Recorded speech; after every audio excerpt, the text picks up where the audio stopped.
Hey everybody, welcome to another exciting episode of Secrets to Real Estate Investing. Today we have with us a realtor and real estate investor from the Laguna Beach, Newport Beach area. And I'm really excited to have him share some of his valuable life stories, lessons, and experiences to help you guys in your real estate investing pursuits. So with that, welcome to the show, Mr. Jeff Murray. Thank you, Holly. Thanks so much for giving us some of your valuable time to share your experiences, hopefully some great ones and maybe things you've seen other people make mistakes with to help us in our path. So why don't you start by giving us kind of your background and how you got into real estate and some of that. Well, I got my life. I went to real estate school in 1985, but I didn't get my license. I didn't know if I could at that time. I had an old broken down Volkswagen and I didn't think I could compete in that level where I lived in Newport Beach. So I used that knowledge to buy and sell houses for myself. And then in 2004, I got my license. So let's talk about that just a little bit. So people that don't know the Newport Beach area, because we do have listeners from all over the world, and I'm not kidding about that. Well, I haven't checked to see if there's any downloads in Antarctica, but all the continents, there's people listening to this. So just so they know, Newport Beach, California is a very affluent area, and you're probably thinking you would feel not on other clients' levels if you're trying to buy and sell real estate to them in a Volkswagen Bug. Is that right? Correct. Okay. Correct. And it's still, a super nice high-end area. And hey, I hear you, I feel you. I felt, compelled in my area in Dana Point to get a Lexus. So I drive my clients around in a pretty nice little Lexus so that I can definitely compete there. But hey, when it comes to investing and buying and selling homes for yourself, it probably doesn't matter that you have a nice car. In fact, it's probably to your advantage not to, right? Correct. Yeah, because you don't want to be like too flashy with making yourself look too rich, because then your sellers you're purchasing from or anyone might think they want to, get more money out of you, right? Right. Well, why don't you tell us about your adventures in? So you started out as doing deals for yourself or deals for others. How did that work out? Started out doing deals for myself, and I would buy small distressed properties, fix them up, sell them, and do that over and over again. And then I took a little leave from that market starting in 2009. And it's just back. It's great to be back. I love real estate.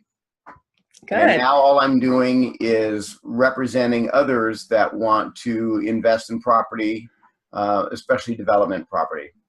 Oh, okay. Well, why don't you tell us about some of your early days? Did you use your own money or other people's money, or how did you start, like way back in the beginning? In the very beginning, my first couple of deals, I bought them on FHA with 3% down. Nice. And that makes it really easy to get in. I'm not sure a lot of people realize that they can buy a house with 3% down. And I know there's some other programs that are very similar that can allow a buyer to get in that same type of fashion. So I did that, and then after you do your first couple, then you've got some cash to work with, or maybe you refinance your primary residence and pull out a home equity line of credit, which gives you the leverage to do things like that. Great ideas. Yeah, the FHA is a great program, especially if you want to buy 2, 3, or 4 units, because FHA will lend on up to that. So you could buy 2, 3, or 4 units, live in one, and yet you still get this awesome 3% down loan on the whole package, which is great. So that's really awesome. Not to mention when you buy 2, 3, or 4, all your money is not in one. And if you're going to try to do a long-term hold and you've got to rent it out and all your money is in one, if you get a vacancy, you have no income source. So if you've got a fourplex, you've got other units bringing income in to keep you safe. Yeah, very, very well said. Very well thought out there. Well, should we talk about some of your development experience and some development deals? You want to share some of that with us? Sure. That's what I'm working on now. And where I'm at, there's a lot of money in the market, a lot, looking for development opportunities. For example, one deal that we recently did, the investor purchased the property for $1.6 million. He scraped it to the ground. He's putting about $1.1 million into a brand new home in an area called Lido Island, and we plan on coming on the market for $3.7 million at the end of June. And Wow. that's the typical type of deal that I'm working on right now, or purchasing an old tear down on an R2 lot and building 2 condos for about $1.2 million, and our land cost is about $2 million, and we're exiting at about $4.2 million for both units combined. Nice, nice. So what city is that one in? Corona del Mar. Oh yeah, so Newport Beach area again for people Yes. that don't know. Yes. These numbers are so high for most of the country. They're like, what? Millions of dollars. But hey, you still look at the percentages and you still shoot for the same percentages, probably whether you're buying a house for 10,000 or 50,000 or a couple million. You're still looking at percent and analyzing your deal in that way. Holly, can I tell you about when it came across my desk last week? Of course. It's a pocket listing in the office, and the seller is willing to take $12 million for the house, knowing it's a tear down, and whoever buys it is going to tear it to the ground, put about $4 million into a real house, and we've got comps in between $20 and $27 million. Wow. Yeah. Well, I mean, those numbers just blow my mind. Yeah. We've never had anyone on the show playing in that arena, so that's pretty amazing. So I can't wait to hear how that one comes out. Hopefully it comes out good. Yeah, yeah. Well, tell me about your most interesting deal, too. The one about I think you did something with the AITD, and tell us Right. about that whole thing and how it worked out. Back in 2008, we all remember the great market back then, and things were crashing. And I was able to purchase a property using an AITD wrap, which meant I worked with the seller who was underwater. They couldn't sell it, and they were facing foreclosure. And they didn't want a foreclosure on their records. And I had just moved to this area, and I could either rent a home, not knowing how much more room the market had to bottom out, or I could buy something. But I didn't want to put a lot of money into it. So I purchased it from them with $20,000 of option money that they used to bring the payments current since they were behind. That gave me 7 years per the deal to refinance the home into my name only. We did the title, so I was protected that way. We set up a bank account that had me and the current seller on it. I deposited the money into the bank account on the 28th of each month, and on the 1st of each month, we had an ACH, which took the money out for the mortgage payment. So it looked like the existing seller was still on the bank account, so it didn't look like they had sold to anybody and anybody else was making the payment. So the loan was not called due. Does that make sense? Yes, very clever. And that is awesome how you set that all up. I've also heard that there's escrow companies that will handle the same type of transaction for 10 or 15 bucks a month. So if you guys are thinking about doing one, you listeners, you can look for an escrow company to do that. And why don't you tell our listeners what AITD means? It stands for All Inclusive Trust Deed. And basically it's a way for a buyer to purchase a property assuming an existing mortgage, which existing mortgages are typically not assumable. Right. So it's a private deal worked out between buyer and seller where the original loan is left in place. And one of the benefits to doing it is you could move into a home and you could rent it for $2,000 a month. Or you could take over the existing mortgage at $3,000 a month. But if you take over the existing mortgage and you negotiate the right to claim the tax deduction on the money you spent on interest, you are actually owning the property, paying the same as if you were renting it. Now that's using your money. Yes, yes, very well done. Love it. So how did that deal or story end for you? I only stayed in the home approximately 2 years after that, and then we moved back to Orange County. And when we did, I sold the house using an AITD wrap. So basically, the entire time that I was in the house, I got the mortgage deduction, and when I sold, I recouped all of my money. So I got in and got out, and it never cost me a penny, and I owned for the time I was there. Sweet. Love that. And Very good. I assigned my rights to the original lease option or AITD wrap to the new buyers. Okay. Well done. And then the seller had no issue with that. I mean, obviously you were performing, so they were probably not fearful about, continuing with that because it was all working out great, right? Right, because they could either work with me to find a win-win solution for all parties involved, or they could lose the property in foreclosure. And working together in a win-win is the lesser of all evils. Okay. I love that. Great story. Really gets the creative juices flowing for people so they can think about what's possible. Why don't you tell us about the fix and flip that you did in Big Bear? I've done a lot of them in Big Bear. One I did was right down by the base of the ski resort at Bear Mountain. And I purchased the property, and I think it was 2004 we bought it. And it came with the vacant lot next door. So we purchased it. We're in escrow to close, and come to find out there was an issue on title. And the lady who owned the house, her husband was on title and he was in prison. And so title and the other agent said, well, we can't close because he won't sign. So we need to let the escrow fall apart. And I said, no, it's okay. I'll just stay here. Sooner or later, something's going to happen. It might take 30 years, but I've only got $10,000 in escrow. I'm not going anywhere. And I stayed in escrow. Finally, she had to work out her situation with her husband where he got what he wanted to be willing to let her sell.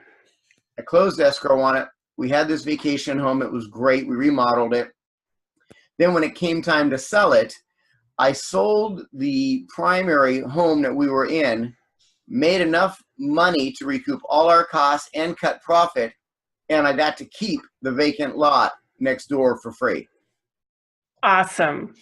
That's so great. Sounds like a story out of the Rich Dad, Poor Dad book. I know there was a story in there about land and lots and splitting things. So you're just like classic textbook example. That's awesome.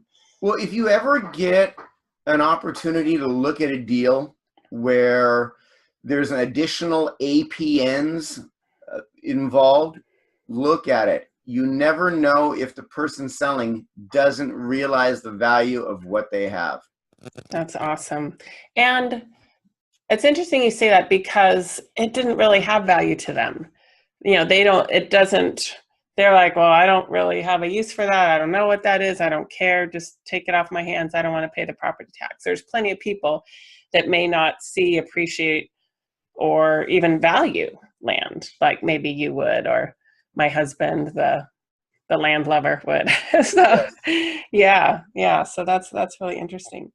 So why don't you tell us, if you would, about maybe a mistake or mistakes that you see investors potentially make, what causes them to make mistakes? Why don't you talk about that? A mistake. Okay. I have done other deals in other vacation areas, and I remember once back in years ago, I bought an income property with 2 units in the mountains up in Big Bear. And I allowed the management company tell me these great stories about the revenues that would come in, not realizing it can be very seasonal up there. And some of the projections they have are just that, projections. And they don't always come through, especially when there's economic dips. So I would be very leery if I were an investor looking at buying land or units without really understanding the economics of the market, the cash flow requirements, and the risk factors. If you know, and there's a big difference, Holly, correct me if I'm wrong, there's a big difference between risk and calculated risk. Oh, yes. Risk is when you close your eyes, you get emotional about a transaction and you do it. Calculated risk is where you look at the numbers, you analyze it. How much is it going to cost me a month? How much cash do I have set aside just for carrying costs? And you think through it without the emotion. And that's what I would coach others to do. Yeah, and I always think it's helpful if it's not just you by yourself. If you have a friend, a buddy, a peer that would be that second set of eyes, or a mentor if you're brand new, because it's so easy to get your judgment clouded by emotion. You either want to do your first deal or this big deal or the pretty house deal or whatever. So it's definitely important to do it by the numbers and real numbers, not just projected numbers or hopeful numbers. Definitely. Yes, and one caveat on what you just said. You said a friend or a buddy. If you're going to pick a friend or a buddy to look at your deal, make sure that friend and or buddy has done deals. Yes, yes. And you also, I want to caveat on what you said with a mentor. A mentor is a great thing. And I think everybody starting out in this business should have one, because you can make a lot of money. It's a great time in real estate as long as you know what you're doing. Okay? Yep, well said. Yes, choose your friends, buddies, and mentors wisely. I've been very fortunate to have lots of local investor friends, and my husband and I balance each other out really well when we're looking at things together. But it's a tough thing to do alone and to trust yourself. So find somebody who's experienced and that you trust to help you, definitely. Well, why don't we, now that we've said that, why don't we talk about our free download of the week that you have put together for us? Why don't you tell us about your deal analysis worksheet that we're sharing out as a Google Sheet, so you guys can download it and use the calculations in it. So tell us about that. I actually received this from a client that I was working with, and the client told me that if I wanted to represent them, that I had to use this. And at first I didn't completely understand it, but as time went on, I realized what a great tool it is. And what it allows you to do, it allows you to fill in the areas in yellow. And if you fill in the areas in yellow, it auto-populates all the other areas. And it will tell you exactly what your profit is. It'll show you what your costs are. You know, you fill in your purchase price, your rehab cost, and your exit price, and it tells you what your profit is.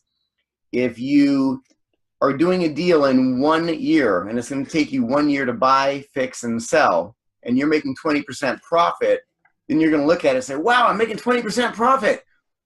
But if you stretch it out to 18 months or 24 months, it auto-calculates your return on investment to the appropriate number. And it's just a valuable tool you can use to make sure you're not biting off more than you can chew, because that's where the investors get into trouble typically. Outstanding. And by the other token, if you can do a quick fix and flip, which you can't usually do in Corona Del Mar or on Lido Island, but you know, every once in a while, I'm going to say I get lucky, because of course we always want our quick cosmetic fix and flips to be 4 months, but it's kind of a miracle if we get in and out in 4 to 5 months with no hiccups. So it probably, you know, when you're looking at return on investment, if you get 4 months, if you turn your money 3 times a year, your 10% ROI would actually be 30%, because you would, you know, adjust that to a 12-month period. So it can go both ways. It can hurt you when it takes long, and it can help you when you go fast. But definitely you always want to look at that annualized return. So listeners, you want to go to hardhatholly.com/101. We are episode number 101 to get that free download. And if you get my weekly emails about our podcast, you'll have your link to download that at no problem. But go ahead and download it at hardhatholly.com/101. You can also text me to the number 38470. That's 38470. You're going to text hard hat with no spaces like all one word. And you're just going to text that to me, and we'll send you a link to this download as well as our past downloads. So with that, Jeff, as we wrap up, why don't you give some advice to people who are new into real estate investing, or maybe just thinking about it, or maybe new and maybe getting a little discouraged? What's some advice and encouragement you would have for them? Advice or encouragement? There's so much knowledge available today on the internet that it's amazing. When I started, this didn't exist. So I got to learn the hard way through trial and error. Mm-hmm. Well, now anybody can go online and learn anything on any micro topic or micro market they want in hours. And so my advice would be do that. Know how much money you have to work with before you start spending money or looking at property. Identify the area that you think works best for you and learn it. Because one of the hard things that I see in this industry is people see a great deal, but they're not sure of themselves. They're not sure of the market. They're not sure of how much cash they have. And they spend so much time thinking about it that they miss it, because the deals don't sit and wait in this market. They go very fast. And if you are prepared, you are ready. And if you're not, you're not. And it's when you're not and you make a decision, you get in trouble, or you miss the deal if you're not on top of it. Yeah, well said. That's great advice. And I'd just like to add that it's important to take action. So study and learn and take, even if your action is just that you're getting educated, take some action, move forward. Make sure you're doing something every day to move forward in your investing efforts, and you'll eventually get there. So, well, with that, thank you so much for being on our show today, Jeff. We really appreciate you sharing your stories about all these exotic California places, Lido Island, Big Bear, Corona del Mar. It's a fun market to be in, that's for sure. But thank you so much for your time today and for sharing with our listeners. And listeners, get out there and take some action. Don't be afraid, push forward, find someone that can help you if you're not sure what to do. And we'll talk to you next time. Hey there, thanks for watching the video. Make sure you like it and click subscribe to get notified of more videos. And you can go to hardhatholly.com for a free download on secrets to finding great deals.